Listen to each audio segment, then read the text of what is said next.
First order of business is I need a motion to allow Member Daly to participate via teleconference. Member Duncan, seconded by Member Renault.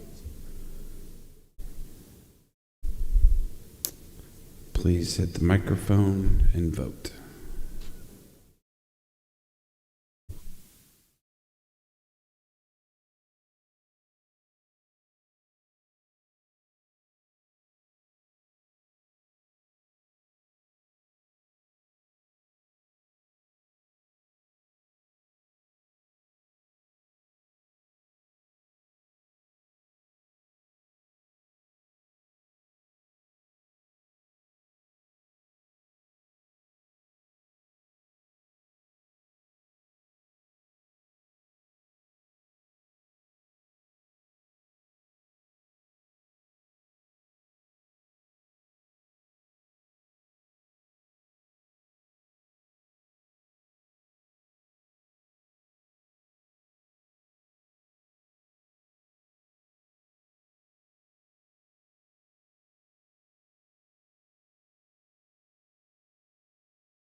All right, for as well as it was working, we're going to need to take a voice vote on this one. All those in favor, please say aye. All those opposed, ayes have it. Next, we have the approval of the minutes. We're going to take December 3rd and December 12th together. Member Ruland and Member Coates.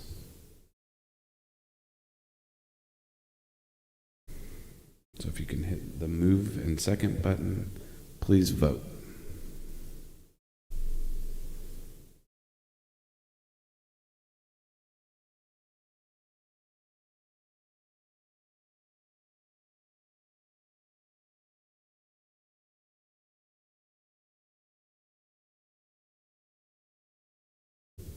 And if you have to, if it's not working, go back and then hit the refresh button.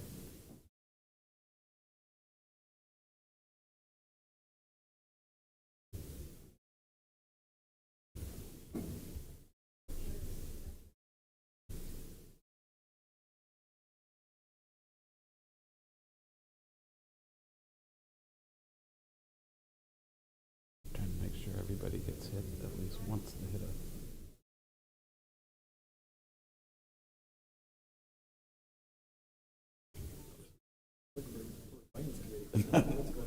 Nothing changed other than we're hitting different people.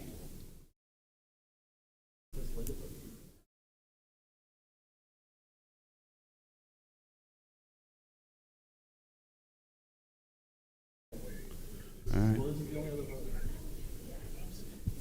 I sent my vote. Well, it's not recorded. Technical difficulties. It doesn't say recorded. All right. We're going to go to a voice vote. All those in favor to accept the minutes, please say aye. Aye. All those in favor say nay. Ayes have it. Next is the informational items. We have Springdale minutes, long-term ARPA, enterprise, and digital equity. Just move to receive and file those unless anybody has a specific asks for those. Seeing none, we're going to make this a fast one today. We have no resolutions, so discussion for standing committees. Infrastructure, Member Salzer.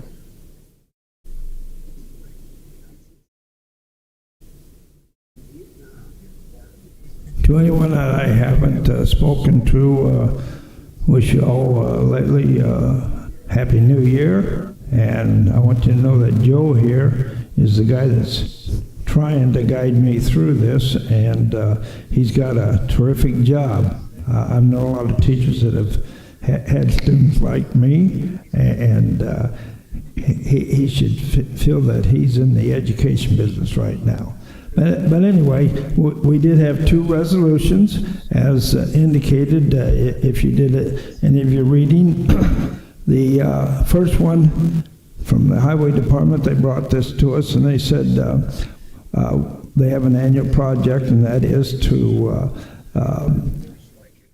survey some of the structures in our county, the bridges primarily, as well as examine the culverts and so forth. So they recommend that we hire Moore and Kerr to do part of this.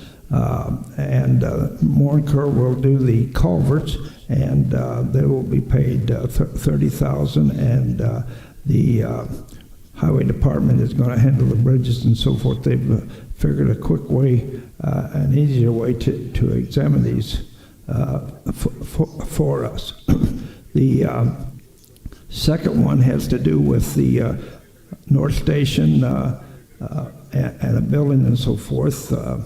And Hine is been given the contract on this, and Hine will roof this area out there at the North Station, and the bid on this, as well as the alternate that was included, as well as the contingency, comes to $55,330. And so Hine will be awarded that contract, as I said, and we look forward to keeping this area up to date, because over the years we've let some things deteriorate, and now we are certainly improving that area, and it did need much improvement. So those are the two resolutions. Thank you, Member Salzer. Any questions? Coach, I give you a lot of credit. I know you hate technology, and you've been trying. Josephus here is taking care of me. Next, Ways and Means, Member Duncan. Yes, we had one resolution for delinquent taxes for December 2024 with 32 conveyances with a unanimous vote. Thank you. Thank you, Member Duncan. Land use was canceled. Health was canceled. Operations. We had no resolutions. Thank you, Member Coates. Public Safety, Member Allison. We had three, two of which had to do with PCAPS and the acceptance and appropriation of funding from an estate, and that was to go to the new incinerator for the PCAPS facility. The second one had to do with the state's attorney appellate prosecutor annual fund or annual contribution. Thank you, Member Allison. Any questions for Member Allison? Seeing none, I am actually going to go back to the informational reports and have Mr. Allen give us an update on the digital equity program and the number of people that applied and where we're at with that.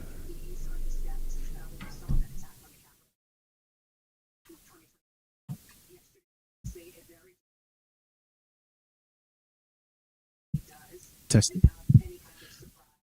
Hello, everyone, and Happy New Year. Thank you, Mr. Chairman, for allowing me to provide an update regarding our current digital equity pilot. I'm just going to touch on some high level things that were in you all's member packets that went out.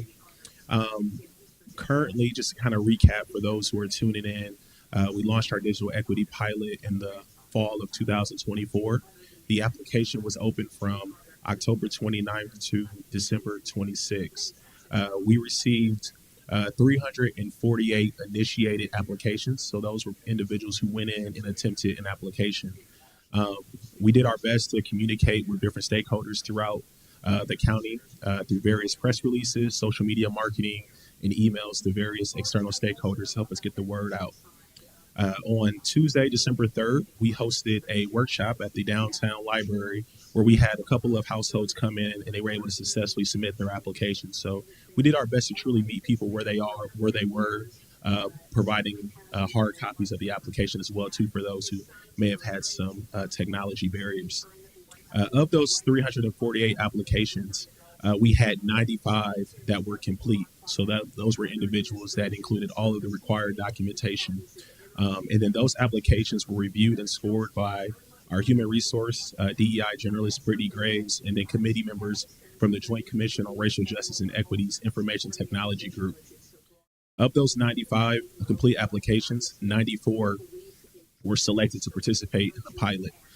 One of the 95, which was removed, was an applicant from Creve Coeur, and so they weren't eligible to participate in the pilot since they weren't within the county.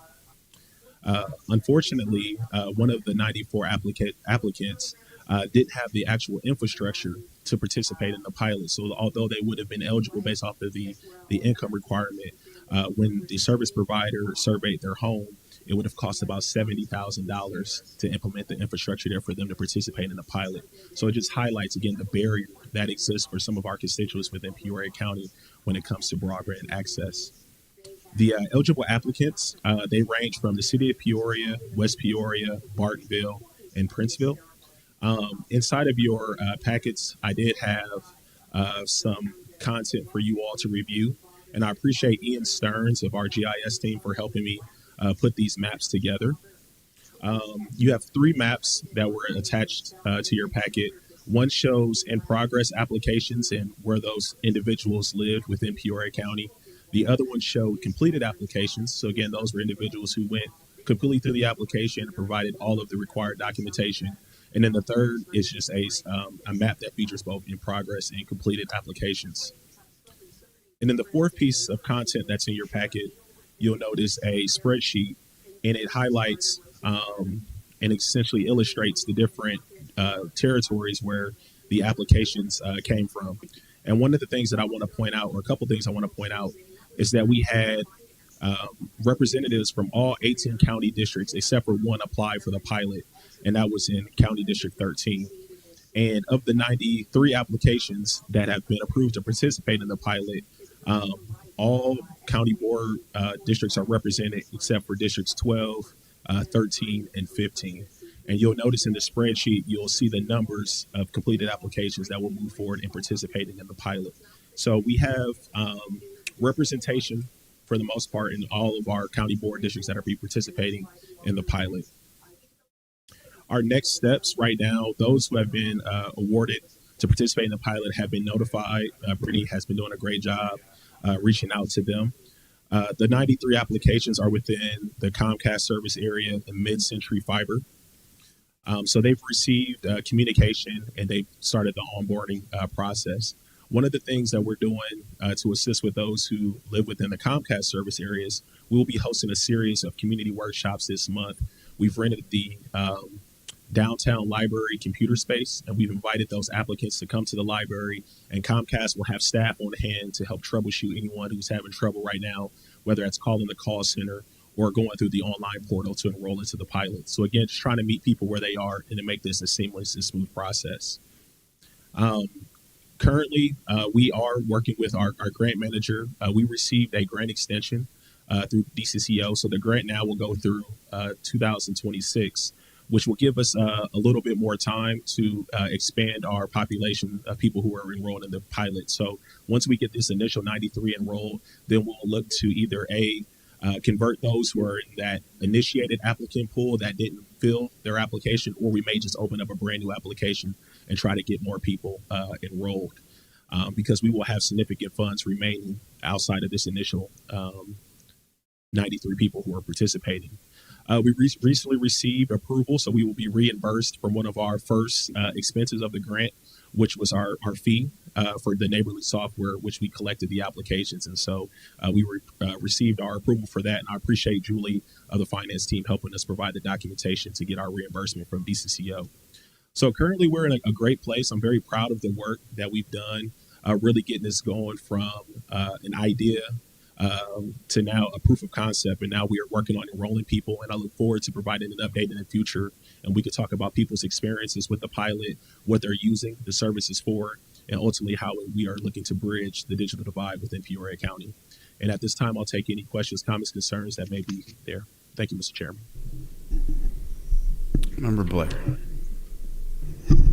That one person that couldn't be serviced, or that one household, was that in a rural area in town? Where? They were in a rural area. I believe it was Brimfield was the area that they were in. And so we made note of that, and that's what we'll definitely do throughout this process. We'll be making notes and collecting that data, because that's very important, especially when we talk about trying to go for additional funding opportunity. It was unfortunate. This is someone, again, who qualifies for the pilot based off of their income, but again, just because of that lack of infrastructure that exists for some of our rural constituents, they weren't able to participate in the pilot. Thank you, Member Blair. Any other questions? Member Rosenbaum. First of all, congratulations. That sounds wonderful. How many people, if with funding, how many can we service if we had the right applicants, or they did everything right? How many of them would you be able to take care of? So that number it fluctuates, because depending on where they live determines what service provider they'll utilize, and different service providers charge a different amount. So, for example, Comcast, we're using their Internet Essential Plus program. That's $29.99 per month. But some of our other providers in more of the rural areas, those range from $59.99 to $79.99. So it all depends on the mix. But our goal right now, though, sir, is to get these 93 that are currently in our queue, get them all enrolled. And then from there, we'll try to get those people who have started applications but didn't finish for whatever reason, follow up with them. Especially, I would love to try to get more in our rural community to participate as well, too. And so hopefully we can at least add another 100 or so. Because we have the grant extension, though, the good thing is we can actually take our time, make sure we get these people enrolled in the service, make sure everything's going right as far as billing and things of that nature before we add any more to the queue. Yeah, thank you, sir. Thank you, Member Rosenbaum. Any other questions? Thank you, Mr. Allen. Much appreciated. Yeah, thank you, everyone. Take care.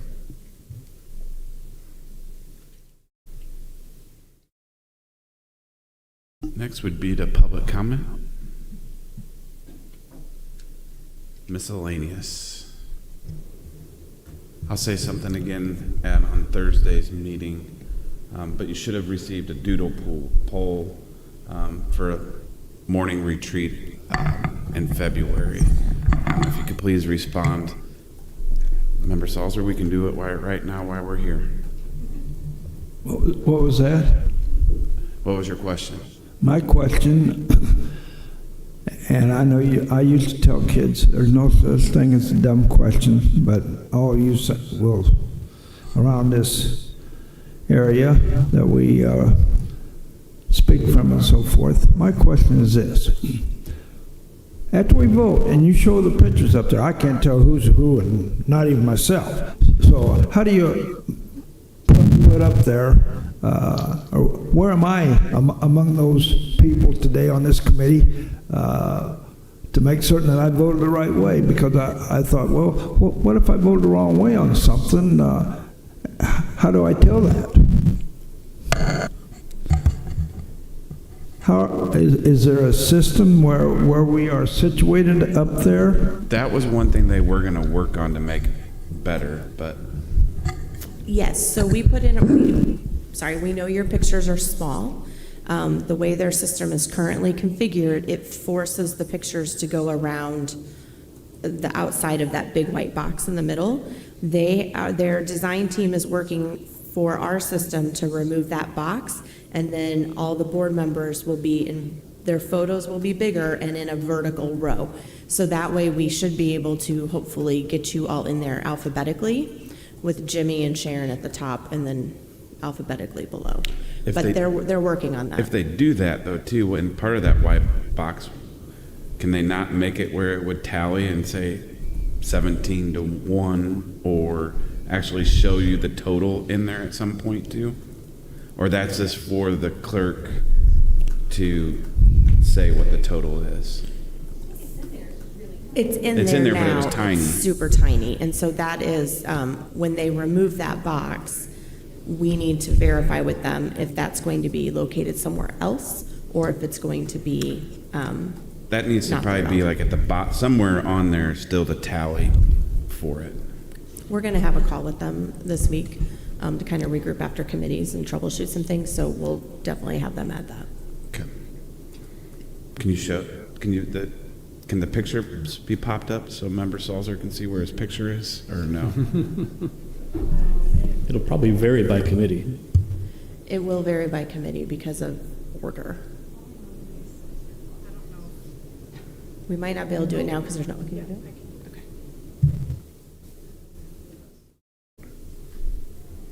And for the new board, that would be, so do we have headshots scheduled at an upcoming, or does Marcia just get a separate headshot? Some of us have lost 60 pounds. We just offered that again in, was it October? Just in October. I mean, if there's a couple of onesies, twosies, talk to Gretchen and we can figure something out. Because I know Marcia would need one. She got one? Marcia has one. Okay. So you're all the way in the bottom there, Member Salzer. So bottom right, Phil. But that'll change based on what committee it is.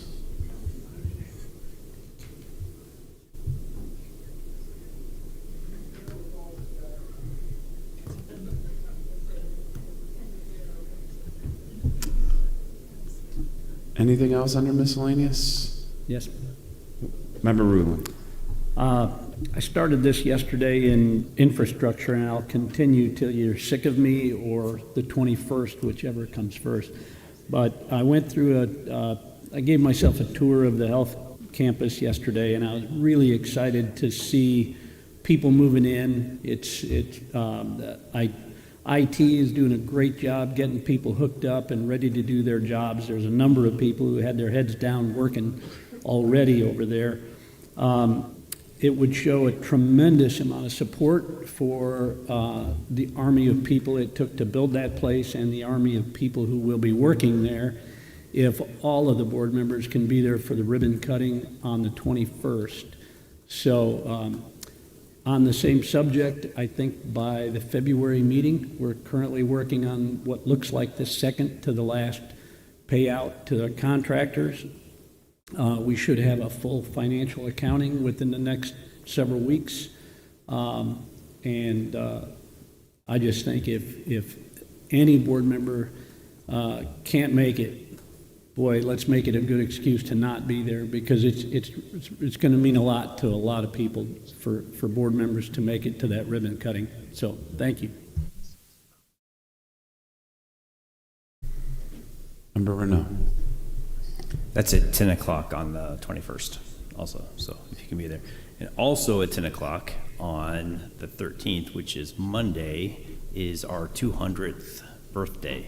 It's actually on Monday.